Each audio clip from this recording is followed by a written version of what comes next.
샬롬, 성령의 임재가 충만한 목요일입니다.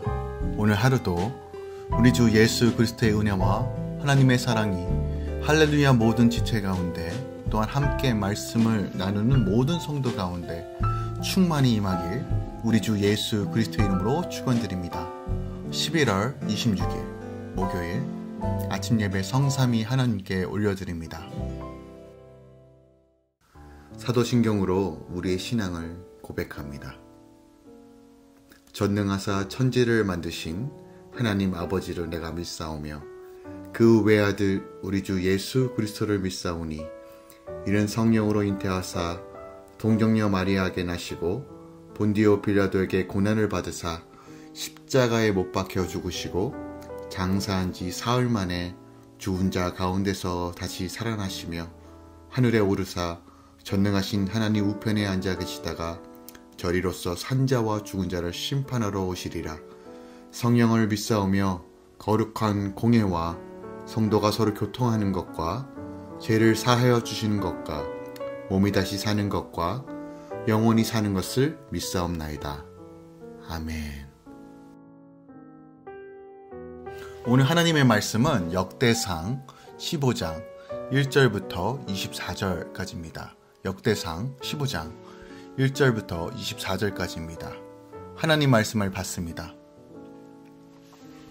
다윗이 다윗성에서 자기를 위하여 궁전을 세우고 또 하나님의 궤를 둘 곳을 마련하고 그곳을 위하여 장막을 치고 다윗이 이르되 레위 사람 외에는 하나님의 궤를 맬 수 없나니 이는 여호와께서 그들을 택하사 여호와의 궤를 메고 영원히 그를 섬기게 하셨음이라 하고 다윗이 이스라엘 온 무리를 예루살렘으로 모으고 여호와의 궤를 그 마련한 곳으로 메어 올리고자 하여 다윗이 아론 자손과 레위 사람을 모으니 그핫 자손 중에 지도자 우리엘과 그의 형제가 120명이요 무라리 자손 중에 지도자가 아사야와 그의 형제가 220명이요 게르손 자손 중에 지도자 요엘과 그의 형제가 130명이요 엘리사반 자손 중에 지도자 스마야와 그의 형제가 200명이요 헤브론 자손 중에 지도자 엘리엘과 그의 형제가 80명이요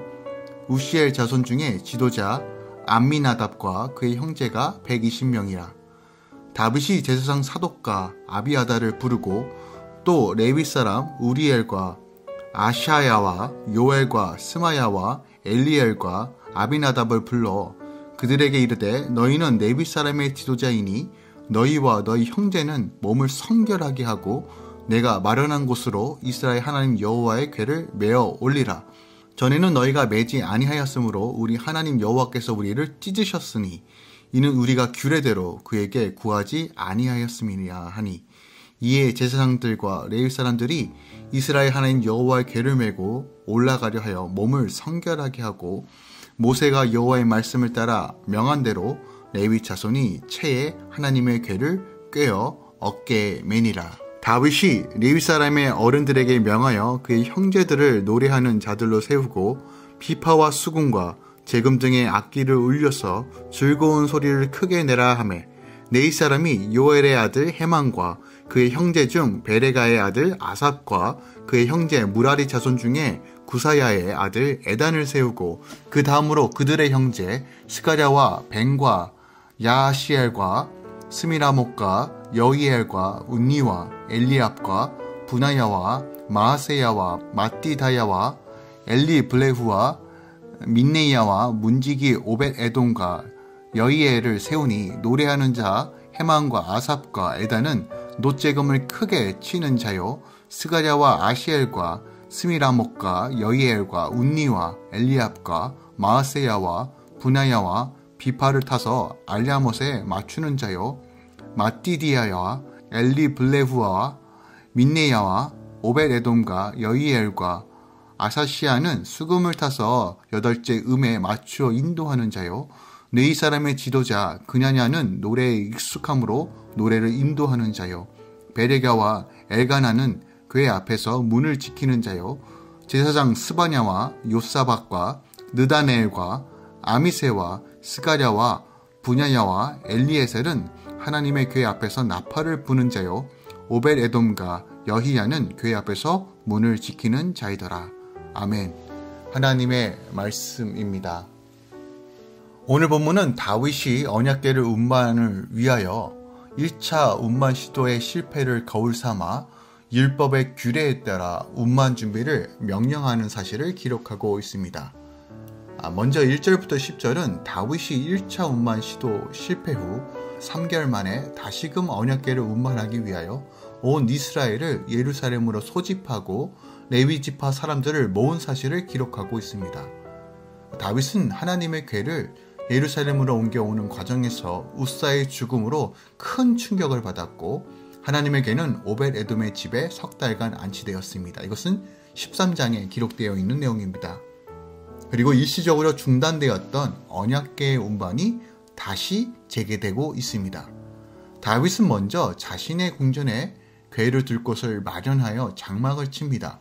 그리고 하나님이 모세에게 주신 율법의 규정대로 궤를 맬 자격을 갖춘 레위인들을 지파별로 소집하여 조직합니다. 그는 베레스 우사 사건으로 시행착오를 겪었기에 이번에는 철저히 하나님의 말씀대로 준비되도록 주의를 기울입니다. 본문을 통해서 죄를 짓고 하나님의 진노를 사 그분의 징계와 견책을 받을 때 성도는 원망하거나 낙심하지 말고 자기의 죄를 돌이켜 회개하며 반복된 죄의 굴레에서 벗어날 수 있도록 하나님께 구해야 한다는 사실도 우리에게 말씀하고 있습니다. 11절부터 13절은 다윗이 레위 사람을 향하여 1차 언약궤 운반 실패의 원인을 말하며 규례대로 언약궤를 운반하라고 지시한 사실을 기록하고 있습니다. 14절부터 15절은 제사장과 레위인들이 다윗의 명령에 따라 몸을 성결하게 한 다음 언약궤를 어깨에 메고 운반하기 시작한 사실을 기록하고 있습니다. 다윗이 제사장들과 레위인들의 지도자들을 불러 그들과 그들의 형제들에게 몸을 성결하게 하고 언약궤를 메어 올리라 라고 말합니다. 그리고 전에는 하나님의 방법대로 궤를 어깨에 메지 않고 수레로 운반하다가 하나님이 찢으셨다라고 말하는데 우리가 주목할 것은 다윗은 하나님이 우사를 벌하신 일을 자신과 공동체를 향한 징계로 받아들이고 있다는 거예요. 그래서 우리를 찢으셨다라고 표현하고 있어요. 그러니까 다윗은 자신이 하나님 말씀에 더 민감하게 생각하지 못하고 더 철저하게 준비하지 못함으로써 이런 일이 생겼다는 것을 스스로 인정하고 고백하고 회개하는 것이에요. 제사장들과 레위인들의 몸을 성결하게 한 뒤 채궤를 어깨에 메도록 명합니다. 즉 1차 사건으로 인하여 다윗이 다시 한번 어떻게 해야지 하나님의 언약궤를 가지고 올 수 있는지를 연구했고 그리고 그 명령대로 다시 한번 레위인들에게 명하는 것입니다. 즉 그들은 규례대로 하나님의 말씀대로 궤를 운반하기 시작합니다. 16절부터 24절은 하나님의 지시에 따라 언약궤 운반을 위해 레위인 찬양대가 구성된 사실을 기록하고 있습니다. 하나님의 궤를 옮기는 일은 철저히 그분의 뜻대로 해야 한다는 긴장감이 있는 동시에 매우 영광스럽고 기쁜 일이었습니다. 그래서 다윗은 레위 사람 어른들에게 노래하는 자들과 각종 악기 연주자들을 세워 찬양대를 구성하도록 지시하는데 나팔 연주는 제사장들이 담당하게 합니다. 이렇게 하나님이 우리에게 말씀의 언약궤를 주시고 옮겨 보관하게 하시는 일은 철저히 그분의 명령을 따를 때만 가능하다는 것을 보여주고 있습니다. 특별하게 예배 가운데 우리가 어떻게 하나님의 임재를 사모해야 되는지를 오늘 본문이 우리에게 분명하게 가르쳐주고 있습니다. 하나님은 질서의 하나님입니다. 또한 이 일을 위해서 우리가 철저하게 구별되고 준비되어야 한다는 사실도 본문이 우리에게 말씀하고 있습니다. 우리는 이 모든 일이 주님의 주권 안에 있었다는 사실을 기억하고 늘 하나님을 찬양하는 삶, 또한 긴장감과 그 텐션을 가지고 거룩한 열정, 또 하나님을 경외함으로 주의 일을 맡아서 행해야 한다는 사실도 우리에게 말씀하고 있는 것입니다. 때로는 우리가 우리 하나님의 일을 할 때 내 힘으로 착각하는 경우가 많습니다. 우리가 힘으로 할 수 있는 것이 아니라 매 순간마다 하나님 바라볼 때 하나님께서 힘 주셔서 우리가 감당할 수 있다는 것을 우리가 오늘 본문을 통해서 발견할 수 있습니다. 본문을 통해서 그렇다면 오늘 하루 우리가 적용해야 할 하나님의 말씀이 무엇이 있을까요? 저는 오늘 본문 말씀의 핵심을 다시 한번 다루기 원합니다. 다윗이 2차로 언약궤를 운반하기 위하여 준비하고 실행해야 합니다. 그런데 이러한 다윗의 2차 언약궤 운반 준비는 1차 때와 비교해보면 분위기부터 매우 다름을 알 수 있습니다. 다윗의 1차 언약궤 운반 시도 때의 장면을 보면 다윗은 하나님에 대한 뜨거운 열심과 열정은 있었어요. 하지만 진지함이나 주도 면밀함에 대해서는 조금 부족한 면이 분명히 있었습니다. 그런 당시 언약궤를 운반하기 위하여 온 이스라엘 백성들과 제사장들과 레위인들을 소집하여 언약궤를 운반하는 규례에 대하여는 주의하지 않았고 오직 하나님의 궤를 어떻게든 빨리 모셔와야지, 이것이 하나님께서 기뻐하시는 거야 라고 그가 가지고 있던 열정으로만 행했다는 것이에요. 당시 언약궤를 수레에 싣고 아비나답의 두 아들 우사와 아이호를 언약 운반 책임자로 임명하여 언약궤를 운반을 시도합니다. 그러나 하나님의 규례를 따르지 않는 다윗의 1차 언약궤 운반 시도는 우사의 죽음으로라는 결과만 낳은 채 실패로 돌아가고 말합니다. 다윗은 하나님의 언약궤를 예루살렘에 모셔가는 것을 두려워했을 거예요. 왜 나에게 이런 일이 있을까라고 더 깊이 생각했을 거예요. 하지만 다윗은 그것을 포기하지 않고 다시 언약궤를 운반을 위해 새로운 준비를 시작합니다. 오늘 본문에 보니까 먼저 그는 하나님의 궤를 모실 장막을 자신의 성에 예비합니다. 하나님의 궤를 메어 올리기 위해 레위 지파 사람들을 소집합니다. 또한 그들이 하나님의 궤를 합당하게 메어 올라올 수 있도록 그들의 몸을 성결하도록 지시합니다. 첫 번째 실패를 교훈 삼아 이번에는 철저하고 분명하게 또한 면밀히 준비하고 있는 것이에요. 다시 말씀드리지만 다윗에게 1차 언약궤 운송 실패는 매우 충격적이었을 거예요. 그는 정말 순수한 마음으로 하나님의 언약궤를 원했고 하나님의 임재를 사모했던 자입니다. 정말 진실하게 하나님을 사랑했고 충성했으며 하나님께서 무엇을 원하실까 늘 고민하고 행했던 자예요. 그래서 그가 언약궤를 다시 갖고 오려고 했던 것입니다. 하지만 우사의 죽음으로 인하여 그는 마치 이렇게 생각했을지도 몰라요. 이제 하나님이 나를 더 이상 사랑하지 않는가? 내가 뭔가 잘못했나? 하나님께 버림받았나? 하나님께서 나로 인하여 기쁨을 받지 않으신가? 이런 마음이 들지 않았을까요?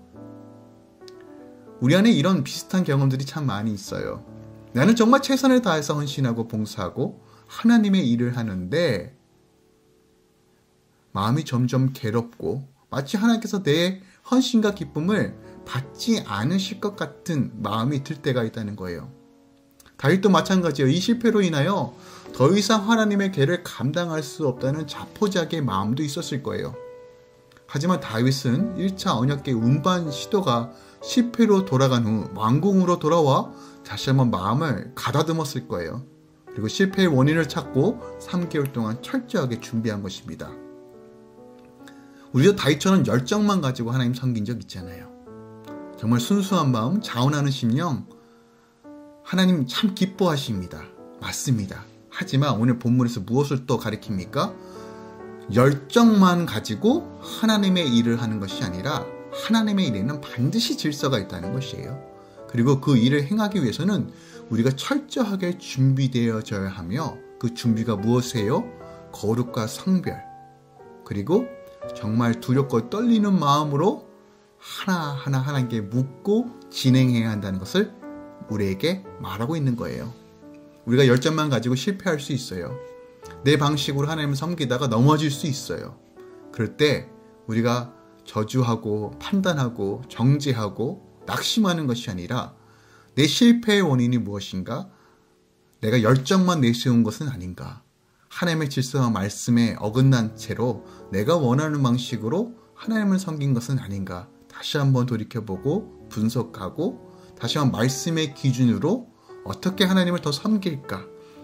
이 질서 안에서 어떻게 하나님께 영광을 돌릴까? 늘 고민하시고 또한 연구하시고 기도하시고 준비해야 한다는 것이에요.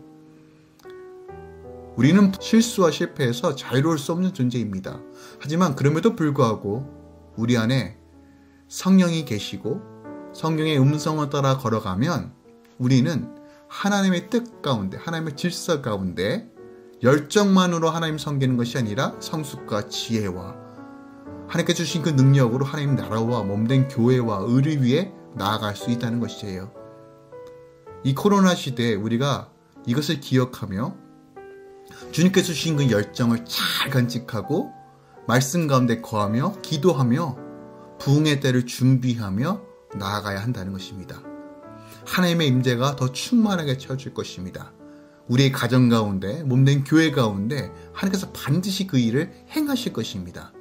오늘 하루 주님을 묵상하며 주님, 우리 안에 거룩한 열정을 허락해 주시고 이 열정이 온전하게 사용될 수 있도록 주님의 지혜와 말씀으로 충만하게 채워달라고, 또한 매 순간마다 하나님께 묻고 한 발자국 한 발자국 걸어가시길 우리 주 예수 그리스도의 이름으로 축원드리고 부탁드립니다.